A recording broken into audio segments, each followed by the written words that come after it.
named priests and theological. So this would have been a group of religious rebels, essentially, yes, effectively led by him. Yes, which it was, and we know that from history. And of course, from the biblical perspective, we have the same story, because Moses was doing exactly the same thing. He was the monotheist, he was in Egypt, he was of the royal family, of course, he was known as a prince of Egypt. And if you read Josephus, of course, Moses was also an army commander. He was the chief army commander within Egypt, who led the battle against the Ethiopians. So he was a very important character within Egyptian society. And likewise, he was connected with monotheism and a clash with the establishment within Egypt. So again, it's the same story. And this, again, going back to the root of a lot of the explanations in the simple pastoral way, I read a couple of verses that you had quoted from the Bible, talking about where Jesus had said, this knowledge is for essentially, this knowledge is not for all. Yes. This knowledge that we pass among ourselves, the initiates, is for the few. The other knowledge is passed to the people, this is why the lay person. Always spoke in parables, because the Church of Jesus was based on initiation, of course. There were many levels within his church. And the disciples, and even within the disciples, there were many levels. And so we had various initiations into this church. The laity knew nothing, and they just had the outer layer of the parable. Which is essentially what we have today.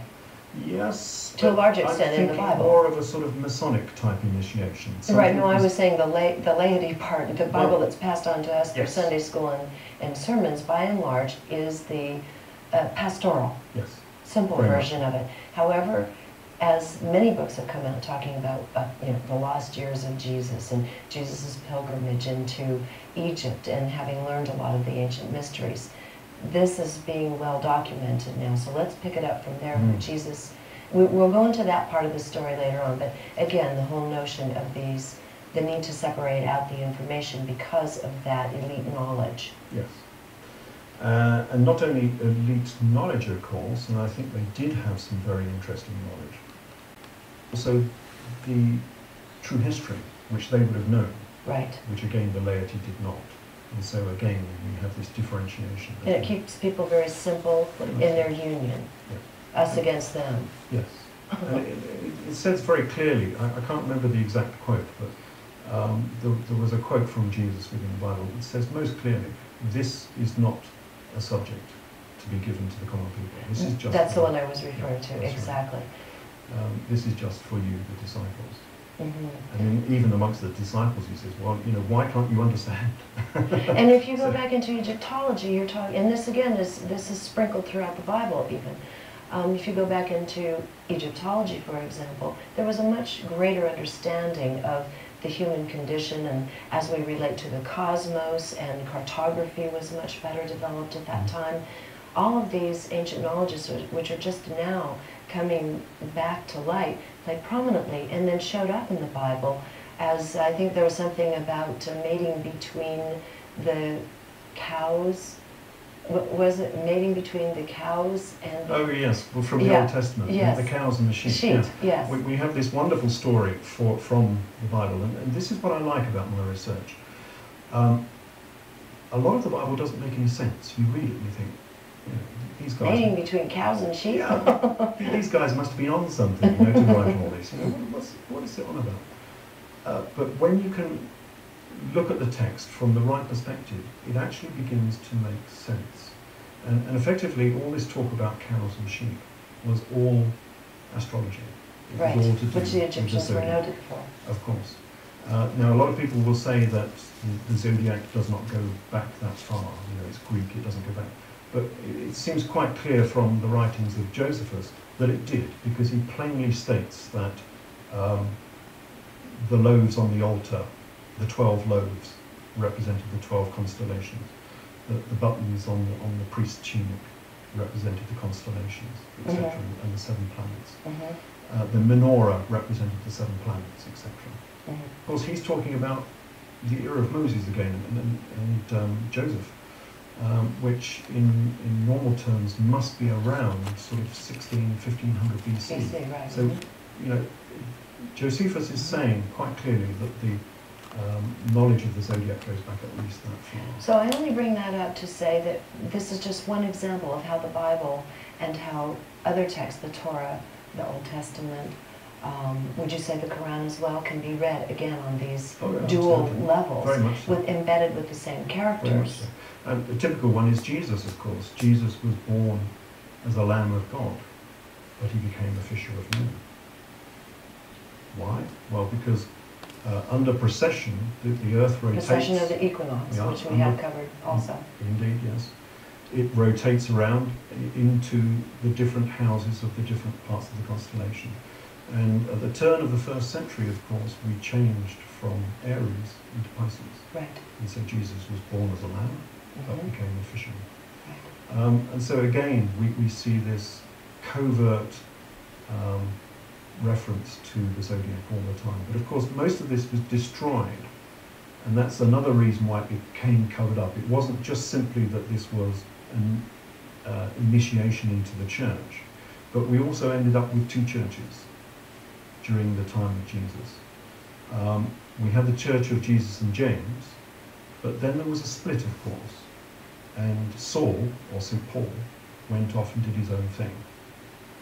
Now, Saul had been the enemy of Jesus, and so they were very cautious about this guy. They didn't trust him. So Saul had never really been initiated into the full meaning of the Church of Jesus and James. So when he went off and started his own church, he didn't know all the secrets. And this is where a lot of the Christian doctrine came from, Well, right? yeah, Christianity has nothing to do with the Church of Jesus and James. Right. It is the Church of Saul. Right. It's the splinter group.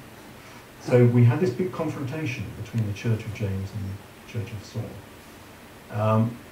Now, the Church of Jesus and James, of course, was Jewish. It was a Jewish sect. Right. You had to be circumcised. You had to follow the Mosaic law, etc. All of the normal things you would find within Judaism. It's more of a way of life, etc., than a straight religion. Saul, on the other hand, went off and he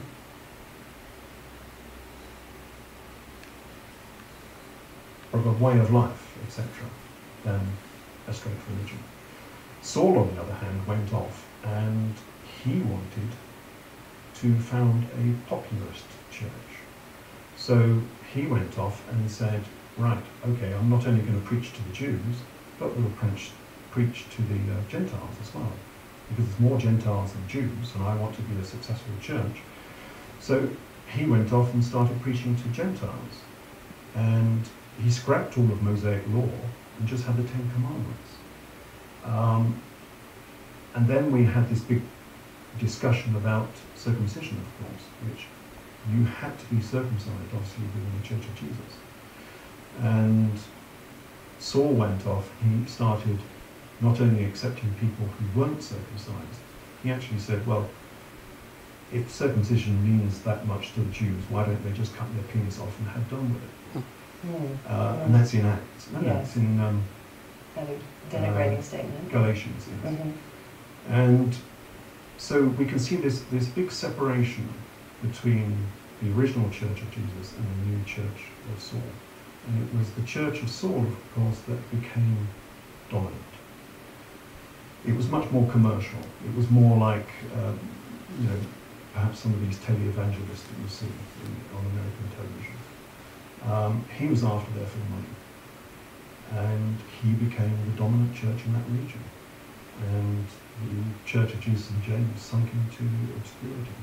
So in essence, then, the texts that happen in the New Testament base of work, essentially became also included in the King James Version. Is that fair to say? Is this all rooted back to the Church of Saul? Yes, all of it. Now, he did pick out, obviously, some areas from the Church of Jesus and James, of course. But most of what he picked out, of course, had nothing to do with the original church. And this is why we see this big difference. And so within the Church of Saul, which became Christianity, of course, we don't see any reference to the zodiac.